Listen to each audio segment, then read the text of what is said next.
Alô, alô, minha gente. Hoje nós estamos aqui com o nosso segundo episódio do Pod a Beça. E continuando a nossa sequência, eu estou trazendo uma pessoa especial. É a Rebeca Garcia, economista, empreendedora. Foi superintendente da SUFRAMA aqui no nosso estado, a SUFRAMA, que é um órgão federal. Ex-deputada federal de 2005? 2006 a 2014, né? Rebeca tem muito conteúdo, tem muito a falar aqui da nossa terra. Então, Rebeca, seja bem-vinda aí. Muito obrigado pela participação. É uma honra te receber aqui no nosso segundo episódio, uma mulher que com certeza aí ainda é a voz da Amazônia aqui para muita gente. Obrigada, Eduardo. Obrigada pelo convite, obrigada pelo espaço. É um prazer poder estar aqui falando com todos aqueles que estão acompanhando seu podcast. Parabéns pela iniciativa. Acho que é sempre importante um espaço onde a gente possa falar de maneira democrática sobre os assuntos importantes da nossa terra. Então, quero te agradecer a oportunidade, que como é bom para você, é bom para mim também a gente ter um espaço para a gente estar falando um pouco do que a gente quer para o nosso Amazonas, para a nossa Manaus, e tenho certeza que vai ser uma conversa muito agradável. Rebeca, começando assim de costume, eu perguntar aqui, já estou criando esse costume, esse hábito aqui, de perguntar quem é a Rebeca Garcia? Quem é a pessoa Rebeca Garcia? Aí é complicado a gente falar quem é, né, a Rebeca Garcia. É quase uma terapia, né? Olha. Não, exatamente, né? Cada um vê de um jeito, né? Mas eu me vejo assim, uma sonhadora, né? Cheia de projetos, cheia de sonhos. Às vezes eu fico pensando, meu Deus, será que eu vou conseguir fazer tudo que eu ainda penso em fazer? Mas assim, eu sou muito otimista, né? E também assim, uma pessoa que não tem medo assim de que dê errado, né, esses sonhos, que não vá para frente, que não se concretizem. Eu sou um otimista, né, eu sou muito determinada. Assim, quando eu quero uma coisa, eu luto para que aquilo aconteça. Pode até não acontecer, e também não me frustro, não, porque a gente sabe dessas possibilidades, mas gosto de correr atrás, assim, do que eu acredito que seja verdade. Sou uma pessoa de convicção. É o tal do comprometimento com aquilo que se dispõe a fazer, né? Uma taurina raiz, eu diria raiz, assim, né? Com ascendente em leão. Misericórdia. Um libriano falando aqui, meu Deus do céu, mas o ascendente é escorpião, aí o negócio fica mais... aí complica. Rebeca, tu és uma empreendedora nata. Talvez o empreendedorismo tenha vindo de berço aí, né? Porque tem um pai que há muito tempo também empreende aqui no nosso estado. Tinha um avô que era padeiro, né? Na verdade, os meus avós, o meu avô especificamente veio para Manaus na época da Guerra Civil Espanhola. Chegou aqui, é uma história até interessante, porque foi um desencontro. Ele veio aqui para encontrar um irmão que havia mandado uma carta dizendo que aqui era um local próspero para ele vir. Ele veio, quando chegou aqui, o irmão tinha voltado, sabe aquelas coisas assim, os desencontros, não tinha onde dormir, não tinha onde morar, e foi vender empanada no mercado com limonada. E assim começou a história dele de conseguir dinheiro para voltar para a Espanha. Só que aí ele percebeu que, de fato, aqui era uma terra de oportunidade naquele momento. E aí, para os que não sabem, a Guerra Espanhola estava acontecendo no começo da década de 30, né? E aí, por aqui ficou, foi trabalhar numa padaria. O proprietário da padaria viu que ele tinha uma vocação de gestão, colocou ele como gerente da padaria, e nesse meio tempo o proprietário da padaria ia para Portugal e voltava. Só que a ida naquela época de navio ia 6 meses, demorava 6 meses para voltar. E nesse vai e volta, ele decide, o proprietário da padaria, que vai ficar em Portugal. O proprietário da padaria era português. Ele fica em Portugal e pergunta se meu avô tinha interesse em comprar a padaria, que podia ir pagando conforme ele fosse ganhando dinheiro. E meu avô falou, vou comprar a padaria. Comprou a padaria, depois, já muito jovem, o meu pai e o meu tio entraram para trabalhar com o meu avô. A minha avó também teve uma posição assim, determinante, e assim, eu gosto muito de falar, porque naquela época minha avó já era contadora, da primeira turma, foi a primeira turma de mulheres contadoras do estado do Amazonas, então ela já fazia parte de contabilidade. Assim, na minha família, as mulheres sempre trabalharam, né? A minha avó paterna, que é essa que eu estou falando, que é a espanhola, e a minha outra do lado da minha mãe também, que ficou viúva com 26 anos. Então teve que criar os filhos sozinha, tinha que trabalhar para poder dar de comer, né? E também família imigrante da Itália, então não tinha família aqui, não tinha muita gente para ajudar, então tinha que trabalhar mesmo.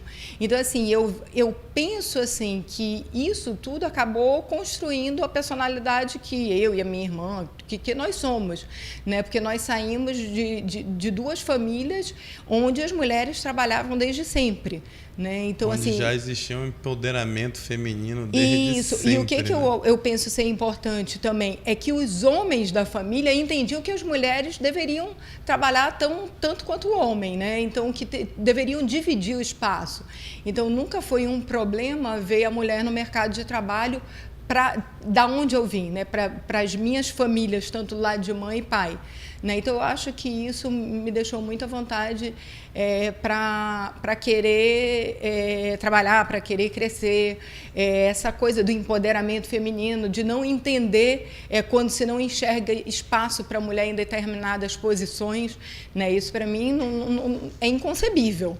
Né? Eu acho que a mulher tem que estar onde ela deseja estar. Né? Pode ser dentro de casa, como pode ser na presidência da República. Isso é uma opção dela. Ela tem que trabalhar e brigar para chegar onde ela enxerga que é o lugar que ela quer estar.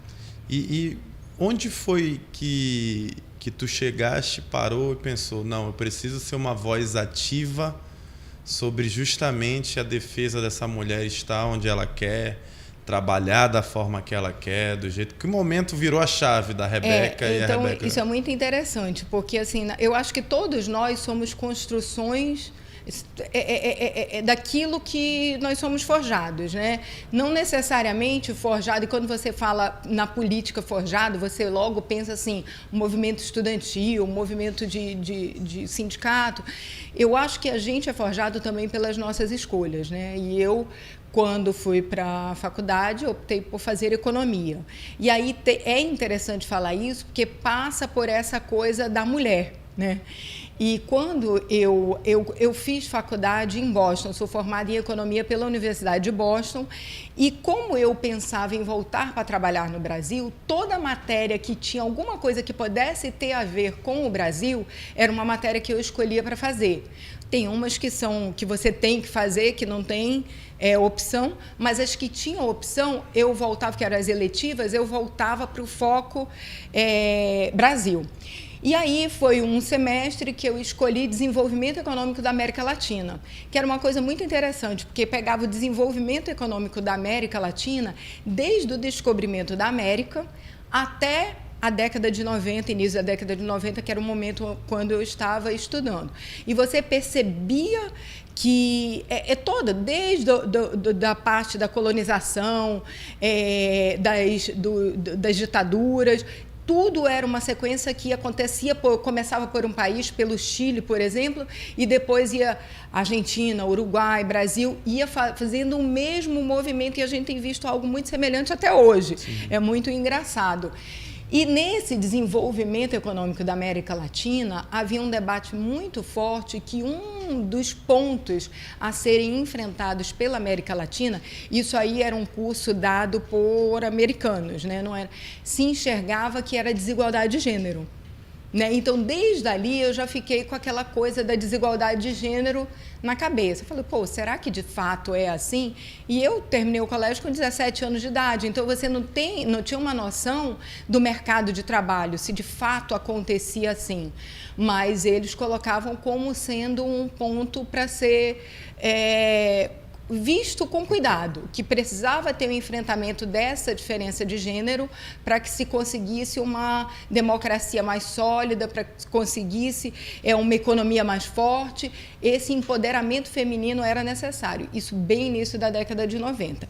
Quando eu volto, aí me formei em economia, trabalhei em Boston, na Merrill Lynch, que era uma corretora e depois mandei currículo, queria voltar para o Brasil, fui contratada pelo Banco Pactual, isso já na metade de 90, e fui trabalhar no Rio de Janeiro no Banco Pactual. Fiquei lá no Rio de Janeiro mais 5 anos, isso a década de 90 inteira eu passei fora do Amazonas, né?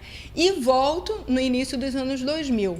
Quando eu volto para o início dos anos 2000, eu acompanhava, até um pouco como curiosa, eu sempre gostei de observar o comportamento humano, é uma coisa minha, né? Eu sempre achei muito interessante o comportamento humano e acho assim que eu daria uma ótima psicóloga, assim, psiquiatra, assim, analista, porque é algo que me interessa, o comportamento humano, antropóloga também. O comportamento humano, diferente de todos os animais, é o mais difícil talvez de ser decifrado, né? Porque não, é muito cada interessante. ser humano é um enigma Não, e complexo. você acha engraçado? Eu hoje estava trocando uma ideia sobre essa coisa de inteligência emocional lá na fábrica, e as grandes empresas hoje nos Estados Unidos, elas têm um critério seletivo altíssimo, assim, dentre as provas que você faz para processo seletivo, uma delas é de inteligência emocional. Né, porque você hoje perde muitas oportunidades na vida por falta de inteligência emocional. Né? E isso serve para tudo na vida. Não, eu bato muito na tecla que eu não acredito que exista alguém mais inteligente que o outro. Não existe. Hoje a gente tem uma divisão das inteligências. A gente tem aquela inteligência que é emocional, como você acaba de dizer. Você tem aquela inteligência ligada ao quanto de cultura alguém absorveu ao longo da vida. Tem a inteligência ligada à educação, que é a inteligência educacional. Eu vou até interessante falar isso, porque um dos discursos meus que mais repercutiram durante os 8 anos que eu estive no Congresso foi um que era sobre educação, e eu fiz esse discurso, foi um discurso estudado, construído em cima de uma teoria desenvolvida por Howard Gardner, que é um educador de Harvard, que montou um grupo multidisciplinar para entender, para aprender a aprender. Então, assim, como é que o ser humano aprende? E ele parte desses 5... Ele tem um livro famosíssimo que é Múltiplas Inteligências. Então, eles falam justamente isso. Se a pessoa não tem um problema de saúde, né, não existe mais inteligente e menos inteligente. Existe aquele que tenha tido mais contato com a oportunidade de aprender. Né? Então, é por isso que é muito importante políticas públicas que encarem a educação de maneira diferenciada. Que a gente comece a personalizar essa coisa da escola de tempo integral, porque é mais tempo em contato com a educação, com o aprendizado. Essas pessoas vão ter oportunidades iguais do que aquelas que têm mais tempo com a educação. E aí, voltando aonde nós estávamos, que era a coisa da mulher e do programa de televisão, eu acompanhando os programas de televisão que na comecinho de 2000, era o auge daqueles programas com cunho mais assistencialista, né, na televisão. E você via ali uma coisa que me chamou muita atenção, é que quem ia lá para resolver o problema da família eram as mulheres. Então, assim, a mulher ia lá para arrumar um emprego para o marido, a mulher ia lá para pedir uma clínica de reabilitação para um filho que estava com problema com drogas, a mulher ia lá para procurar um médico para acompanhar o marido que estava com problema com álcool, a mulher ia lá para poder resolver um problema do pai que não conseguia se aposentar. Então, a mulher tomava frente do problema que era da família. Então, você percebia ali que valia a pena investir na mulher, porque quando você investe na mulher, você investe na família inteira, porque ela leva para casa todo o benefício que ela traz da rua. Né? E isso depois, assim, eu passei 1 ano estudando, apresentei na época da gestão do Alfredo Nascimento uma proposta de construção da Secretaria da Mulher, que na época ainda nem existia Ministério da Mulher, era anterior a isso, baseada muito na primeira Secretaria da Mulher que nós tivemos no Brasil, que foi na gestão do Celso Daniel, em Santo André. Então foi interessante porque ele já tinha tido 2 gestões, então na segunda ele conseguiu analisar o que deu errado na primeira. E o que era interessante que tinha dado errado na primeira? Não envolveram homens. Então, ficou parecendo que era um movimento de mulheres, enquanto não era. E na segunda, ele já fez essas mudanças. Ele achou importante que era muito importante ter homens participando do projeto, era importante que os homens entendessem a necessidade do investimento na mulher, que era um retorno para a família. E aí nós levamos esse projeto, e eu falo nós porque eu convidei a doutora Márcia Álamo, que depois veio a ser a primeira secretária da mulher aqui do estado do Amazonas, para se juntar a esse projeto, e ela adorou a ideia, porque ela é militante também da causa, é uma advogada, adora isso, é muito ligada à pauta da OAB da mulher, e aí ela entrou e nós desenvolvemos esse trabalho juntas. Isso aí em 2001, 2002, por aí. E quando nós terminamos esse projeto de mais de um ano que apresentamos Fogo Fredo, ele na época disse que não tinha condições de criar uma secretaria. E eu até entendo, porque era metade de uma gestão, você tem que ter orçamento previsto, não foi previsto nada disso. Só que aí a gente não queria jogar fora um ano de estudo, né? Então a gente falou, então vamos montar uma ONG. A gente primeiro, não, minto, antes a gente foi procurar se tinha alguma instituição que tivesse esse tipo de trabalho aqui no estado, e nós não conseguimos encontrar nenhuma. Foi quando a gente decidiu criar a ONG Maria Bonita, e aí foi em 2003, fazendo 20 anos esse ano, né? Fez em março de 2003 nós criamos a ONG Maria Bonita, e foi quando a gente começou a ter a oportunidade de trabalhar vários espaços, né? A minha intenção era focar no empreendedorismo feminino. Primeiro, por conta da minha formação, que era econômica, e segundo, que nós percebemos que a nossa maior demanda vinha por conta da violência doméstica. Só que a violência doméstica acontecia porque a mulher era dependente do marido, ela não tinha como se desvincular. Ela saía da casa dela, ela casava, ela tinha filhos. Quando ela se via nesse ciclo da violência, que ela queria voltar para a casa dela não tinha mais condições de recebê-la de volta, porque ela já tinha filhos, e geralmente eram pessoas que não tinham condições de manter uma outra família. Então, ela acabava não conseguindo se manter, não conseguia voltar para a família, e ela acabava se rendendo a essa violência. E aquela coisa que a mulher sempre cria, aquelas expectativa de que ele vai mudar, ele vai deixar isso, ele vai, enfim.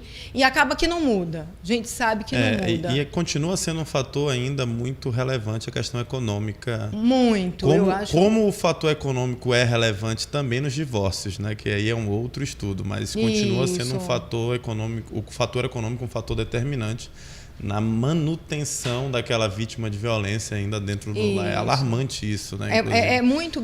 Isso aumenta. E, assim, nós tivemos várias conquistas, como a Lei Maria da Penha, e isso fez com que tivesse mais visibilidade aquilo que estava... Às vezes as pessoas dizem assim, está aumentando. A gente não consegue medir se de fato está aumentando ou a gente está tendo visibilidade e acesso aos números que já aconteciam e eram escondidos. E vale a pena lembrar também que os números publicados e divulgados são números públicos, que a pessoa que tem uma condição melhor financeira, ela privatiza o caso dela.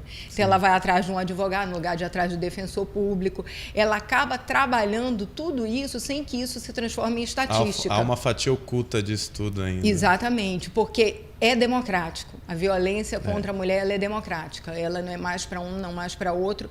Mas a gente sabe que questões financeiras, às vezes, fazem com que o agressor se mostre mais, né, esteja mais visível do que outras. Mas isso tudo, Eduardo, para te contar, para responder a tua pergunta, por que que eu, como que eu entrei nessa pauta da mulher, né? Então, e aí eu falo dessa coisa, eu acabei sendo forjada por essas escolhas que eu fiz na vida, que não foram intencionais, mas que levaram para esse caminho, né? E aí, à frente desse trabalho da ONG Maria Bonita, acabou que, naturalmente, o meu nome foi aparecendo em pesquisas, sem eu sequer pensar na minha vida em ser candidata a nada. Meu pai tinha um histórico político, né?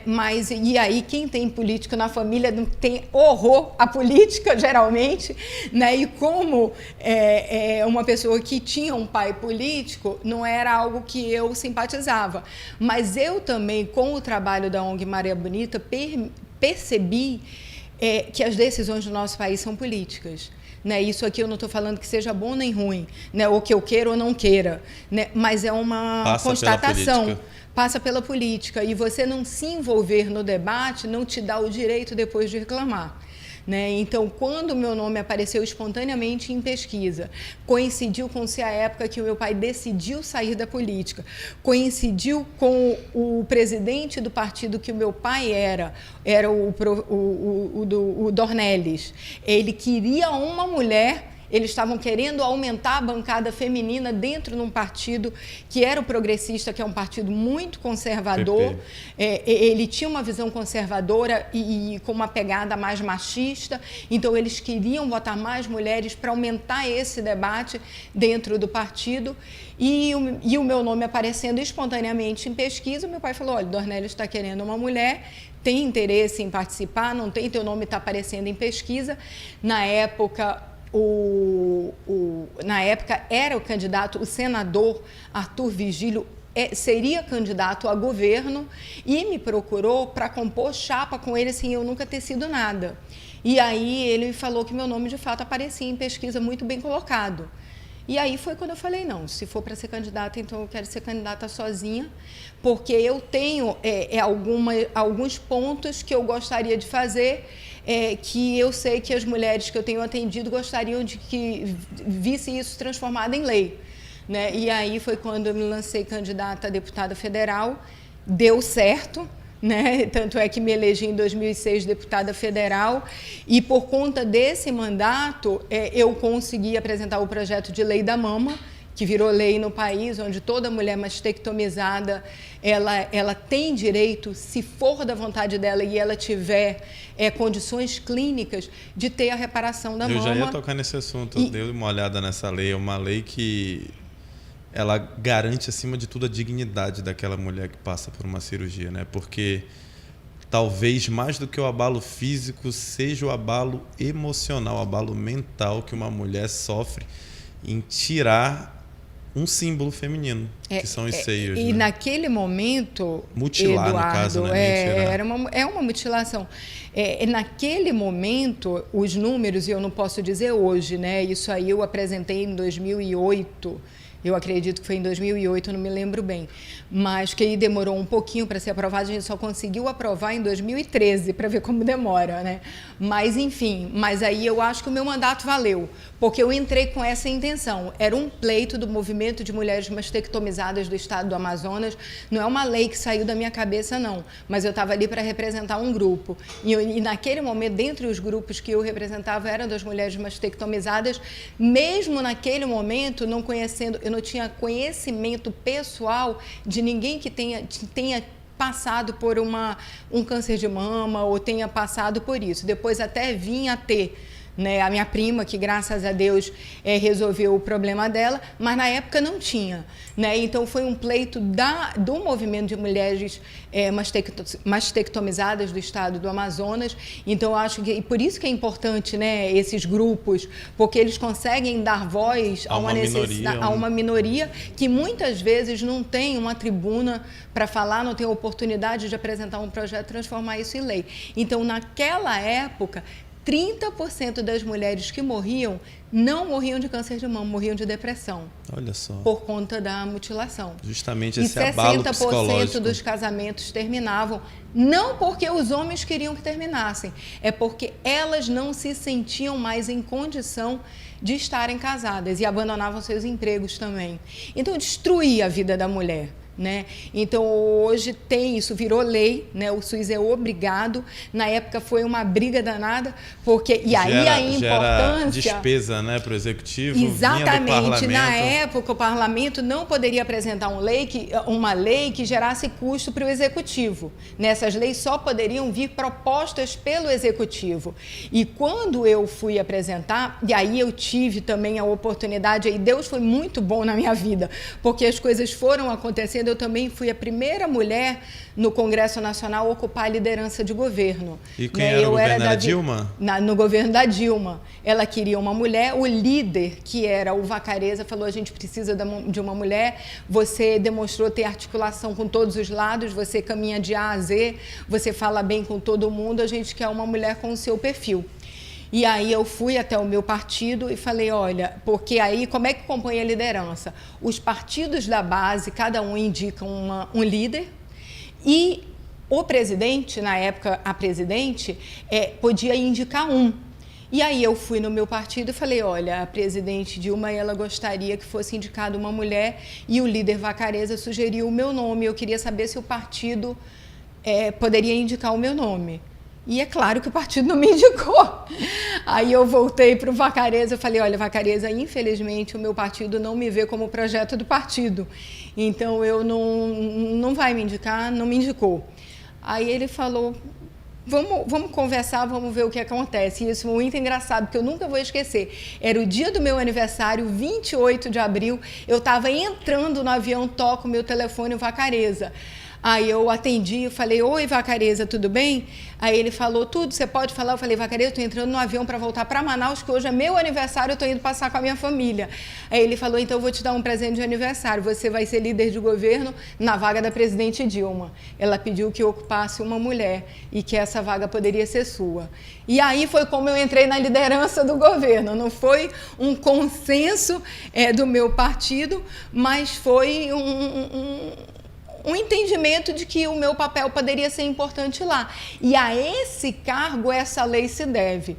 Porque qual é a história? Como é que funciona as casas parlamentares?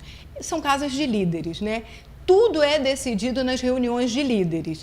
Então, quem participa dessas reuniões? Só são os líderes de partido e líderes de governo, né? Então, nessas reuniões é que são definidas as pautas.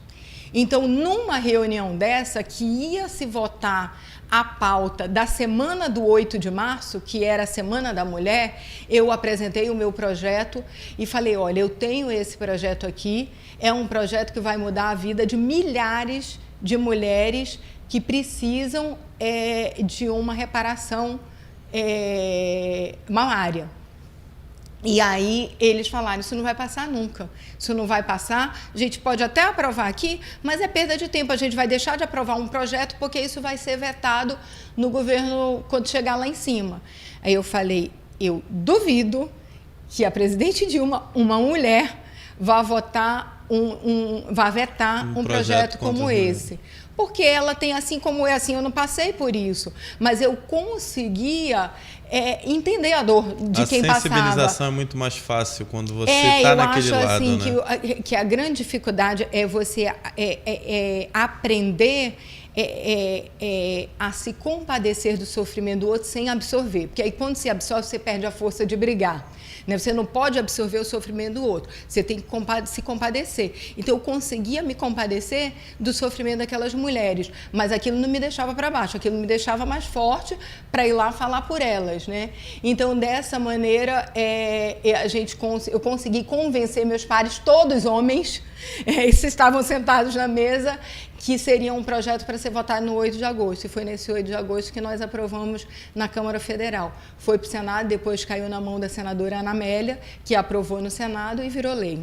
Agora, Rebeca, aproveitando que a gente estava falando de mulher, e é o mês da mulher, né? O mês da conscientização, a prevenção ao câncer de mama, a gente está em outubro rosa, né? E eu não tenho como não deixar de falar da Clínica Sanvier. A Clínica Sanvier é uma clínica parceira minha que hoje tem praticamente todas as especialidades a preço muito acessível ao cidadão. Assim, sai uma consulta, por exemplo, não sei de cabeça aqui, mas uma consulta de um cardiologista que é R$300 sai a 150 lá na Sanvier.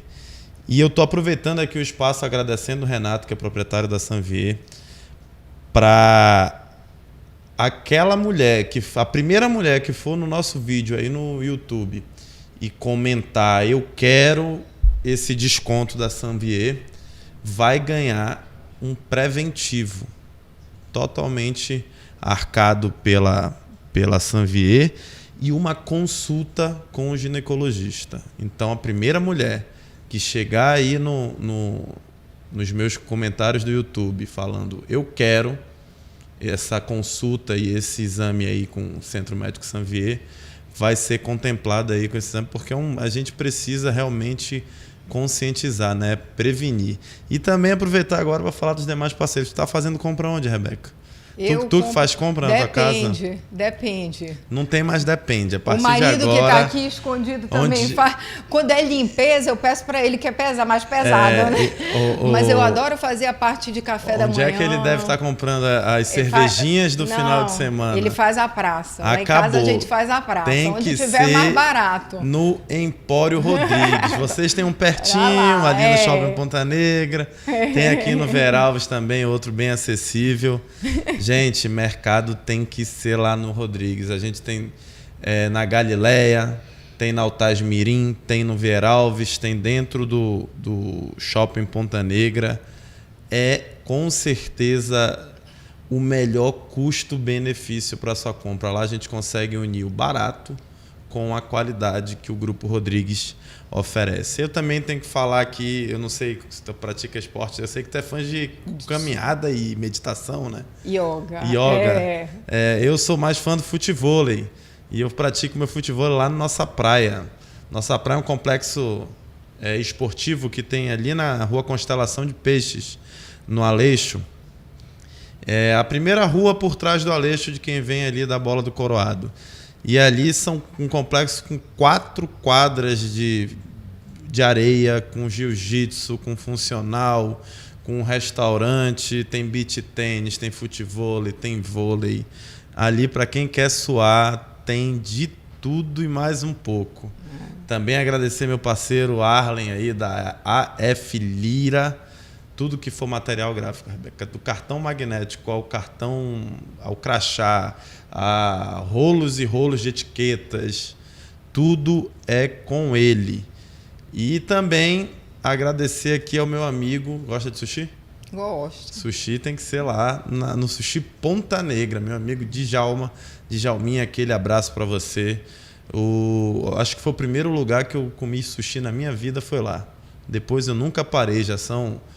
acho que uns 8 anos comendo sushi ou mais. Eu não consigo aqui ter de cabeça quanto tempo eu sou cliente do Djalma, mas com certeza não largarei o Sushi Ponta Negra, tanto pela qualidade quanto pelo custo-benefício também.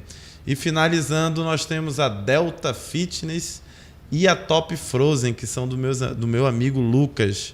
Eu estou falando, Lucas, vai com calma, tu está comprando tudo. Já é a academia, que é a Delta Fitness. Gente, eu perdi, não sei se vocês sabem, mas eu perdi 31 quilos do ano passado para esse ano. E a Delta Fitness foi fundamental nessa perda de peso. Nesse processo todo, eu perdi 800 gramas de massa magra. Só perdi 800 gramas de músculo. O resto foi gordura pura. E tudo isso só foi possível graças à Delta Fitness ali, fazendo eu suar, mesmo muitas vezes sem querer ir. A Delta é sensacional, aquela academia. E depois eu vou engordar lá no Top Frozen, que é dele. A gente vai, repõe com açaizinho, com uma tapioca maravilhosa. Agora, Rebeca, a gente está aqui com uma pergunta do Vitor Gonzalez, que ele é presidente da CDL Jovem. E ele perguntou se há, de certa forma, uma preocupação justamente pela carência de mulheres tanto no empreendedorismo quanto na política. E, de fato, é uma pergunta pertinente, porque hoje a gente tem na Aliança 5 mulheres, dentre os 24 homens, e lá na Câmara 4 mulheres dentre as 41 cadeiras. Como é que tu olha essa carência de mulher tanto no empreendedorismo, porque tá aqui, eu falei de, talvez isso também seja muito do meu ciclo, mas eu falei de algumas empresas e nenhuma delas, infelizmente, é capitaneada por uma mulher. E a gente sabe, você é um exemplo que tem mulheres competentíssimas aí no mercado há muitos anos, mas ainda há uma carência muito forte dessa mulher empreendedora e dessa mulher na política. Como é que tu vê isso? Eu acho assim, é histórico, né? A gente tem que entender primeiro que é histórico, é um processo que a gente está conquistando, e quando eu falo a gente, nós mulheres estamos conquistando. né? Já avançamos muito, mas precisamos avançar muito mais. Então, assim, falando primeiro da questão da política, né? Se fala muito em cota para as mulheres, né? Mas cota no processo eleitoral, né? No meu entendimento, o que precisa também ter é cota dentro dos espaços dos partidos de poder de decisão. Porque são os presidentes e vice-presidentes de partido, né, que definem para onde vai o recurso. Então, essas pessoas precisam ter mulheres também para entender e dar força às candidaturas femininas. Né? É muito incoerente, assim, nada contra a pessoa, mas é muito incoerente você ver o Rosenha sendo eleito pelo partido da mulher. É um exemplo. Né? Bate uma incoerência nesse sentido. Exatamente. Nada como uma mulher para representar a mulher e você vai e elege, querendo ou não, um homem, né? Então, talvez passe justamente por esse senso de direção daquele partido. É quase como você botar o presidente do Partido Verde, um ruralista, né, que vá de encontro com o pensamento ambientalista, né? Então, assim, é um exemplo que você deu que cabe, né? Agora, nós percebemos muito assim, você enxerga na hora da eleição aqueles 30% respeitados, mas quando você vai para dentro do partido, nos cargos de gestão do partido, você não vê mulheres, é quase que 100% homens. Né? Então, você percebe assim, claramente que há uma necessidade dessa natureza. E do outro lado também, né? Tem a questão empresarial, né? Que é o que a gente tem conversado. Né? Essa questão empresarial que você tem essa preocupação de que as mulheres estão sempre ali dando tecnicamente o melhor e o maior suporte, mas elas não estão nos cargos de decisão. Né? Então, assim, como eu falei no início da nossa conversa, eu tive a satisfação de vir de uma base que enxergava a mulher com os direitos iguais aos dos homens, mas não é a realidade para todas. Né? Eu já trabalhei em empresas, a minha vida profissional se iniciou num banco de investimento, e lá havia uma diferença até salarial entre homens e mulheres que faziam a mesma função e o mesmo papel. Né? Se inventavam desculpas, não, por causa disso, por causa daquilo, mas na verdade eram homens e mulheres que tinham currículos bem semelhantes, que estavam no mesmo tempo dentro da empresa e que recebiam salários diferentes. Então ainda é uma realidade muito forte isso no mercado de trabalho. Então a gente precisa dessa fala, e que muitos veem isso como feminismo. Não é feminismo, é brigar por espaço igual. Ninguém quer mais, né? Ninguém se acha melhor, só se acha igual, né? É justo para todos, né? Então é muito importante essas falas de empoderamento feminino, porque cada vez que uma mulher conquista um estado, uma posição de poder, seja ela no setor público, seja ela no setor empresarial, ela está empoderando todas aquelas que pretendem um dia chegar naquela posição. Perfeito. E assim, mudando um pouquinho de assunto, mas ainda falando muito da mulher, a gente teve agora um entrave com a Marina Silva. Não para de fazer fumaça aqui no nosso estado, na nossa cidade principalmente. Os moradores da Ponta Negra têm dias que não conseguem ver a ponte, e isso causa muita tristeza para todo mundo que se considera amazônida, para todo mundo que é dessa terra aqui, que é da nossa terra. E como é que você vê esse equilíbrio entre o desenvolvimento e as questões ambientais de preservação, esse impacto? Você também é empreendedora, uma empreendedora que lida em uma das empresas do grupo diretamente com o setor industrial. Então, como é que você também vê o impacto da ausência de uma rodovia que nos liga ao restante do país? Isso é muito complicado, né? Nós estamos ilhados aqui, né? E a gente está percebendo... a gente está percebendo não, porque nós já passamos por secas assim, né? Já tiveram anteriores. 2010, né? Foi uma seca bem similar. Exatamente, foi bem similar, né? Nós tivemos os mesmos problemas e aí... Só que a pauta volta quando a gente está percebendo isso de novo, né?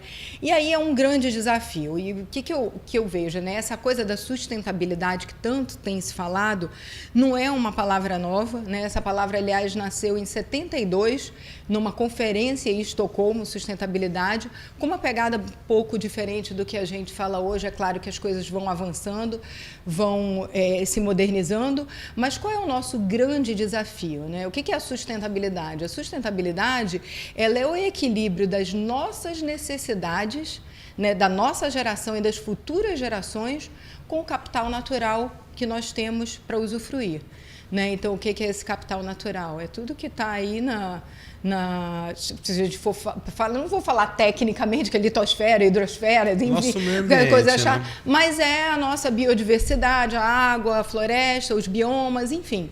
E aí, a nossa tarefa é encontrar um equilíbrio, esse equilíbrio para que a gente haja sustentabilidade sem impactar o nosso desenvolvimento, né? Porque numa sociedade onde a gente vive pautado na economia e na indústria, né? Como conciliar as duas coisas? Não é fácil, porque se fosse fácil não tinha tanta discussão, mas também não é impossível. A gente precisa encontrar esse equilíbrio, né? E a construção de uma rodovia como a BR-319, ela é algo fundamental para o desenvolvimento, e aí quando a gente fala do lado do equilíbrio e da tecnologia, do desenvolvimento econômico e tecnológico da nossa região, e ela precisa de alguns trabalhos para que se mantenha sustentável, né? Então, você pode fazer tranquilamente uma rodovia que seja sustentável. Isso aí é planejamento e projeto, né? Eu costumo falar muito que a preservação ela passa pela educação também. Isso. Então, quanto mais desenvolvimento você tem, teoricamente, mais educação vai chegar naquele local, mais fácil de você começar a ter sensibilidade pelo meio ambiente em que você está inserido e a partir daquilo preservar. Porque se você pegar e entender que a educação ela é um pilar que vai trazer a preservação, precisa de desenvolvimento. Senão a educação ela não chega lá. E óbvio, também aqui a gente não pode mais ficar discutindo a questão de abrir ou não abrir a rodovia. O espaço está aberto. Já está aberto. O que a gente deveria discutir talvez será que seria uma rodovia? Será que uma ferrovia não seria ecologicamente mais sustentável? Seria tão eficaz quanto? Então, teriam outras formas de discutir isso. Eu acho que seria a questão de fazer um projeto mesmo de viabilidade econômica, enfim, o que seria economicamente melhor, né, para o nosso estado, viável, mas o que não pode é ficar sem essa ligação por terra, né? Isso definitivamente não. E eu acho que tu pontuaste muito bem assim, a questão da educação, né? Eu costumo dizer assim, que dos 17 ODS, a educação, que é o número 4, é aquele que prepara para todos os outros, né? Para os outros 16. Né? Você tendo uma educação de qualidade, você está preparado para fazer acontecer os outros 16. Então, eu acho que educação é tudo, inclusive quando se fala numa estrada que não vá degradar o meio ambiente nesse caminho que de Manaus para Porto Velho. Né? Essa questão da educação, eu brinco muito com meus alunos em sala de aula. Eu dou aula de direito constitucional e eu falo, o que vocês acham mais importante? Educação, saúde ou segurança? Aí a gente vive uma carência imediatista, talvez, da saúde muito grande. Eu estou falando para universitários, então todo mundo levanta a mão aqui, saúde. Aí eu falo, mas beleza, para você ter o médico, ele não precisa estar educado para isso? Então, se você não tiver educação para ter todo esse arcabouço, não, e assim, você não consegue ter saúde, você não consegue ter segurança, você não consegue ter... E com educação, você tira até a sobrecarga da saúde. Sim. Né? Porque você vai investir em saneamento, uma série de prevenção. itens, né? Prevenção, exatamente. Então, você até tira essa carga da saúde. Né? Então, a educação, sem dúvida, de qualidade é o primeiro passo para você transformar todas as outras pautas. Né? Agora, falando com uma mulher que foi superintendente da SUFRAMA. A gente está com 56 anos de SUFRAMA, desde 67, está prorrogado até 2073, né? Isso. Tu encara como uma negligência até hoje esse Estado não ter conseguido um modal paralelo econômico, pelo menos paralelo, já que não conseguimos instalar um outro modal econômico? Eu acho que nós todos, né, enquanto sociedade, enquanto Amazônia, temos que fazer uma meia-culpa, né, que nós tivemos a oportunidade de desenvolver uma outra atividade econômica, não que substituísse, paralela, porque eu né? acho que é importantíssimo o modelo desenvolvido, é super exitoso. Se o Amazonas tem 97% das florestas preservadas, foi por conta desse modelo. Foi a estratégia que deu certo. Foi uma estratégia que deu certo. Naquele momento não era a intenção, mas acabou se viabilizando e hoje é o que fortalece o nosso discurso enquanto indústria limpa, indústria de um modelo exitoso no quesito sustentabilidade da floresta. Né? Mas eu acho que agora está maduro. Né? Agora eu acho que a gente vive um momento assim que dá para partir para um outro modelo econômico, né, pautado muito na bioeconomia, algo que eu tenho defendido muito, a bioeconomia, e que pode caminhar em paralelo com o modelo Zona Franca de Manaus. Né? Eu acho que o modelo a gente tem que defender, tem que brigar, não pode abrir mão daquilo que é nosso, que é constitucional, né? E não entender que estão fazendo favor. Isso aqui não é subsídio, isso aqui é contrapartida às nossas dificuldades logísticas. Nós precisamos ter contrapartidas para que nós sejamos competitivos. Né? Nós contribuímos com o país como um todo, né? De maneira muito forte. Né? E então não podemos brincar com o nosso modelo. A gente tem que estar vigilante, atento para defender, principalmente nesse momento que a gente está vivendo de reforma tributária. Mas nós precisamos também trabalhar um modelo porque assim, quando a Zona Franca nasceu, algo que eu tenho dito, um dos projetos era interiorizar esse desenvolvimento. E aí nós falhamos, né? Porque os nossos fornecedores de insumos são fora do Brasil, o nosso principal, a China, dentro do Brasil, o estado de São Paulo. Né? O interior do nosso estado, ele não se beneficiou do modelo Zona Franca. Então, acho que agora seria o momento de se criar um modelo, e aí por isso que eu falo muito da bioeconomia, onde o interior do estado seja esse principal fornecedor de matéria-prima, ou até, quem sabe, de uma indústria pautada na matéria-prima regional no próprio interior.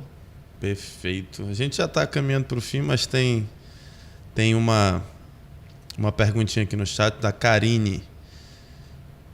Rebeca, seu nome já está circulando de novo na política amazonense. Não. Você tem alguma pretensão política para o próximo Não, pleito? Eu até entendo por quê. Na verdade, assim, como a gente falou aqui, as decisões do nosso país são decisões políticas, né? E passam por Brasília. Então, você ir a Brasília parece que está fazendo política, está trabalhando política. Eu recentemente estive em Brasília, mas numa pauta da indústria. Hoje eu estou muito ligada ao Centro das Indústrias, né? Eu sou conselheira lá e assumi uma comissão que faz essa comunicação com Brasília. Mas as minhas idas a Brasília no sentido de discutir a reforma tributária e garantir que os nossos benefícios continuem da maneira que estão. Então, assim, minha ida a Brasília nada tem a ver com política, estou fora da política. Pasme, Eduardo, pasme, porque até eu tomo susto. Ano que vem fazem 10 anos que eu estou sem mandato político, já. E parece que foi ontem, né? Eu não tenho e como... as pessoas já fazem 10 anos. Eu não tenho como não... Eu tenho que lamentar, porque é uma Imagina. grande Amazônia fora da política, uma grande mulher fora da política. Mas nós temos grandes mulheres, mas assim, a para gente assumir entende, e a gente torce entende. para que mais mulheres, assim, eu torço para todas elas. Né? Eu quero muito ver mulheres em todas as casas. casas. E a Rebeca, empreendedora, ela é inquieta. E quais são os novos desafios da Rebeca daqui para frente? Então, hoje eu estou na indústria de eletroeletrônicos, né? Então, eu trabalho lá na GBR, que é componentes, faço parte eu sou diretora da área de planejamento estratégico e novos negócios, né? E nessa visão eu estou focando num projeto pessoal, também indústria, né? Mas sem abandonar a GBR, que é na área de bioeconomia. Olha aí, meu povo, vem novidade por aí. Ó. Vem novidade por aí na área de biocosmético. Desde 2017, a gente tem feito alguns investimentos. Eu falo a gente, mas assim, eu tenho muito focado nisso, tenho estudado muito. Não é de agora, né? Com um decreto que, na época, o Michel Temer, quando presidente, publicou em dezembro de 2017, eu enxerguei ali uma oportunidade de estudar melhor essa área de bioeconomia e tenho estudado desde 2017. Então, agora está assim, se consolidando para se transformar assim, em produto, sabe? Aquela coisa que a gente pega e quer ver se transformar em nota fiscal, porque quando se transforma em nota fiscal, você também está gerando emprego, você está gerando renda, você está vendendo o nome do Estado e a nossa matéria-prima regional. É um novo filho. É um novo filho. Rebeca, para finalizar, a gente tem um quadro que é um quadro surpresa, para todo entrevistado a gente dá uma adaptação. E contigo eu vou chamar de Amigo da Amazônia. Vou mostrar uma personalidade para ti. Você fala se é amigo ou se não é amigo da Amazônia. Para que lado eu olho? Onde é que vai ser, Marcos? Aqui? Nesse aqui. Aqui. Eu não vou te colocar nesse lado. Fica eu só quero tranquila. ver teu olho para ver se tu acha que é amigo inimigo. Mas aí tu vais olhar. Era aquela história de tira o chapéu, não tira o chapéu. Isso aí. É amigo da Amazônia ou não é? Solta. Bora ver. É um super amigo. Esse daí fez agora muito, é o anjo da Amazônia, né? Deve estar olhando por todos nós. Fico até emocionada. Eu gostei dessa nomenclatura, anjo da Amazônia. Porque esse aí eu acho assim, é claro que tem outras pessoas assim, a gente não pode desmerecer ninguém, mas de fato assim, é uma geração de espírito público, né? Então, assim, não dá nem para o pai da Amazônia. O nome diz tudo, né? Não, é o amazonino. Exatamente, é o amazonino. Nasceu com uma missão, né? E cumpriu, assim, com louvor. Qual é o próximo, legal. Marquinhos? Ai, tem mais? Tem, são pouquinhos. Calma, vai, esse daí. Agora, depois que botou a Marina, né? Não, mas nem por isso, nem por isso. Pode ficar tranquilo em relação a isso. Tem se destacado agora como defensor da nossa BR, tem feito um papel importante agora na defesa da BR, da nossa Amazônia. A gente precisa de gente que tenha coragem de falar, de peitar, que não é qualquer fácil, não. Então é um amigo da Amazônia também. Um amigo da Isso BR. Isso aí é meu irmão. Não deixa de ser, mas não deixa de ser um amigo da Amazônia, né? Por tudo que acredita, por tudo que, tá querendo lá no ou não, distrito, nos bastidores ele trabalha. Vai morrer de vergonha, porque ele não gosta de aparecer, não. Vai, Marquinhos. Olha, Amon também é outro. Tá lutando lá, mas... Tá lutando. E é muito legal ver essa juventude nova defendendo o nosso Estado. Né, assim, porque ele está naquela fase que a gente vai para cima mesmo, quer nem saber, né? Vai. Tá correndo, tá indo para frente, né? Tá correndo atrás. Foi um grande defensor também no nosso estado, grande tribuna. É difícil falar, né? Porque a gente teve uma relação assim com todo mundo, né? Sim. Então, assim, são pessoas que, independente do discurso, da fala, das defesas,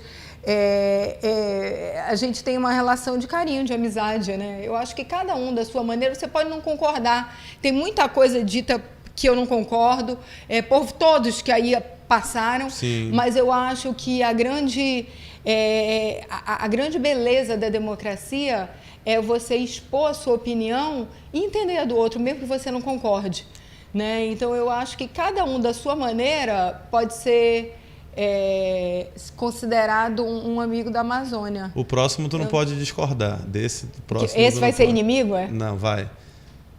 Ah, tá. Esse se discordar vai ter problema lá na GBR. Exatamente. Meu pai. Eu acho assim que toda a minha base vem do meu pai, que é um um guerreiro, um trabalhador. Começou a trabalhar com 13 anos de idade, né? Por sorte, assim, é aquela história que eu falo, tudo que Deus faz é bem feito. Porque como começou a trabalhar com 13 anos, quando perdeu o pai aos 17, já estava preparado para trabalhar. Né? Se não tivesse trabalhado e perdido o pai com 17 anos, ia ser muito mais difícil. Não, eu estava um dia desse conversando com ele falando, e quase que eu atuei na área médica, né? Foi por pouco. Foi, não, ele é médico, formado, chegou a ir para São Paulo, foi com um grupo que ia ser treinado pelo Jatene, lá, que estava o Juan Villa do Prontocó, o Cagita, que hoje é uma referência no Hospital Sírio-Libanês, é um dos craques do país que faz stents, coloca aqueles stents, enfim. Só que aí não era a vocação. Eu brinco com ele ia ser empresário da medicina, mas não ia ser médico, não. Nasceu para o comércio, é do sangue. Mas enfim, Rebeca, eu gostaria de te agradecer mais uma vez pela participação. Foi um bate-papo muito proveitoso. A gente conseguiu abordar aqui de vários temas que muitas vezes não é todo mundo que tem essa sensibilidade para abordar e principalmente esse conhecimento para abordar. Então, de coração, meu muito obrigado pela sua participação. É tarde, o horário é um horário mais pesado. Deve estar acordado desde 5 da manhã, né? Então, amanhã 5 de novo. Amanhã 5 de novo. Mas não faz parte. Mas muito obrigado de coração. Obrigado, Stanley, por estar aqui também. Está cochilando ali, mas está aqui. Meu parceiro de dominó. Muito obrigado mesmo, viu? Tá certo. Obrigado pela oportunidade. Um abraço a todos que acompanham teu podcast. Parabéns, porque eu já vi que é pod a beça e também é patrocinador a beça, né? Então, parabéns pelos patrocinadores. Isso aí, com certeza, é um resultado do teu carisma, da tua simpatia, da tua competência, né? Então, sucesso, muito sucesso aqui, que eu tenho certeza que os frutos vão ser colhidos lá na frente muito em breve. Amém, amém. Muito obrigado a você que está nos acompanhando. Até a próxima segunda-feira. Um grande beijo.